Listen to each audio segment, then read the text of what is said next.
नमस्कार दोस्तों, तीर्थवाहिनी चैनल पर आपका स्वागत है।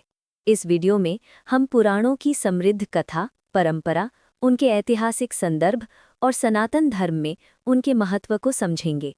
देवताओं, अवतारों और धर्म की अमर कथाओं के साथ आइए इस ज्ञान यात्रा की शुरुआत करें। तो चलिए आज एक बहुत ही दिलचस्प सफर पर निकलते हैं। हम गोता लगाने वाले हैं पुराणों की दुनिया में, जो कहानियों का एक बहुत ही विशाल और प्राचीन पुस्तकालय है। जरा एक सवाल से शुरू करते हैं।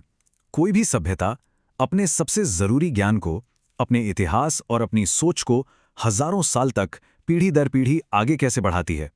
ये अपने आप में एक बहुत बड़ी चुनौती है, और भारतीय परंपरा में पुराण इस चुनौती का एक शानदार जवाब है। तो देखिए, एक तरफ हैं वेद, जो ज्ञान का अथाह सागर हैं, लेकिन उनकी भाषा, उनके विचार काफी गहरे और जटिल हैं। हर किसी के लिए उन्हें समझना आसान नहीं है। तो फिर सवाल ये उठता है कि उस ज्ञान को आम लोगों तक कैसे पहुंचाया जाए। बस यहीं पर पुराणों का जादू सामने आता है।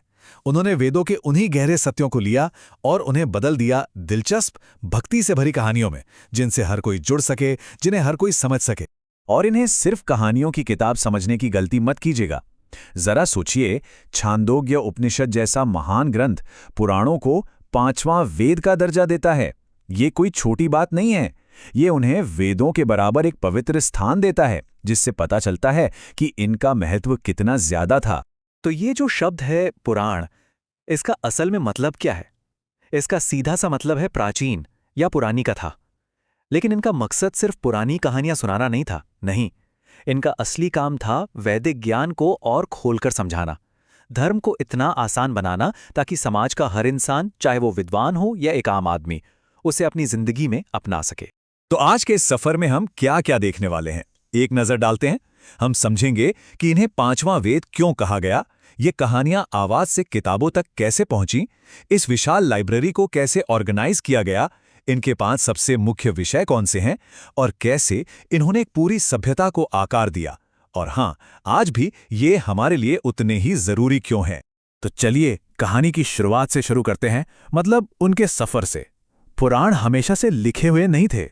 इनकी शुरुआत हजारों साल पहले सिर्फ आवाज के रूप में हुई थी। ये सफरना बहुत ही दिलचस्प है। वैदिक काल में ये कहानियां गुरु शिष्य परंपरा में सिर्फ सुनाई जाती थी। फिर माना जाता है कि महर्षि वेदव्यास ने इन सब बिखरी हुई कथाओं को एक जगह इकट्ठा किया और एक पुराण संहिता तैयार की। लेकिन असल में इन्हें लिखने का काम गुप्त काल के आसपास शुरू हुआ, और उसके बाद भी सदियों तक इनमें नई नई कहानियां और ज्ञान जुड़ता रहा। मतलब ये एक तरह से एक जिंदा, लगातार बढ़ने वाला साहित्य था। अब सवाल यह है कि इतने बड़े ज्ञान के भंडार को इसे ऑर्गेनाइज कैसे किया गया? क्या यह बस कहानियों का एक ढेर है? नहीं, बिल्कुल नहीं। ये एक बहुत ही सलीके से सजाया गया पुस्तकालय है। परंपरागत तौर पर 18 प्रमुख पुराण माने जाते हैं। जी हां, 18। इन्हें महापुराण कहा जाता है, यानी महान पुराण। ये संख्या बहुत ही महत्वपूर्ण है। अब बात यही खत्म नहीं होती। इन 18 महापुराणों के अलावा 18 उपपुराण भी हैं, मतलब सहायक पुराण। अब आप अंदाजा लगा सकते हैं कि यह साहित्य कितना विशाल है। अब ये जो क्लासिफिकेशन है ना, ये वाकई बहुत शानदार है। इन 18 महापुराणों को 3 गुणों के आधार पर बांटा गया है: सत्व, रजस और तमस। सात्विक पुराण, जो अच्छाई और पवित्रता की बात करते हैं, वे ज्यादातर भगवान विष्णु पर केंद्रित है। राजसिक पुराण, जिनमें जुनून और कर्म की प्रधानता है, वे ब्रह्मा जी पर केंद्रित हैं। और तामसिक पुराण भगवान शिव से जुड़े हैं। इस वर्गीकरण से हमें हर पुराण की मूल भावना और उसकी सोच को समझने में मदद मिलती है। तो क्या इन सभी पुराणों में कुछ कॉमन है? क्या इनका कोई सेट स्ट्रक्चर है? जी हां, बिल्कुल है। परंपरागत रूप से एक आदर्श पुराण के 5 लक्षण, या कह लीजिए 5 मुख्य विषय होते हैं। इसे कहते हैं पंच लक्षण। पहला है सर्ग, यानी ये दुनिया, ये ब्रह्मांड बना कैसे। दूसरा है प्रतिसर्ग, मतलब प्रलय के बाद दुनिया फिर से कैसे बनती है। तीसरा है वंश, जिसमें देवताओं, असुरों और महान ऋषियों की पूरी फैमिली ट्री है। चौथा है मनवंतर, ये समय के बहुत बड़े बड़े चक्रों की बात करता है। और पांचवा है वंशानुचरितम, जिसमें सूर्यवंश और चंद्रवंश जैसे महान राजघरानों का पूरा इतिहास है। मतलब आप देखिए, सृष्टि की शुरुआत से लेकर मानव इतिहास तक सब कुछ इसमें शामिल है।